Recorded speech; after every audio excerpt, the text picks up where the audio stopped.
તો મિત્રો ગોંડલના સુલતાનપુરમાં ગણેશ ગોંડલની એક મીટિંગ હતી, જેને લઈને ગોંડલના સુલતાનપુરના જ રહેવાસી અને હાલ સુરતમાં રહેતા જયેશ પાગદલ નામના એક વ્યક્તિનો એક વિડીયો વાયરલ થયો હતો, જેમાં તેઓ ગણેશભાઈ ગોંડલ અને જયરાજસિંહ જાડેજા વિશે અભદ્ર ભાષાનો પ્રયોગ કરી રહ્યા હતા।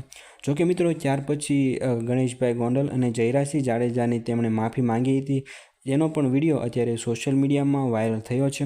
તો મિત્રો અગાઉ તેમણે જયરાજસિંહ જાડેજા, ગીતાબા જાડેજા અને ગણેશ ગોંડલને લઈને કેટલાક અપશબ્દો બોલ્યા હતા, જેને લઈને ત્યાર પછી આ વ્યક્તિને માફી માંગવી પડી હતી।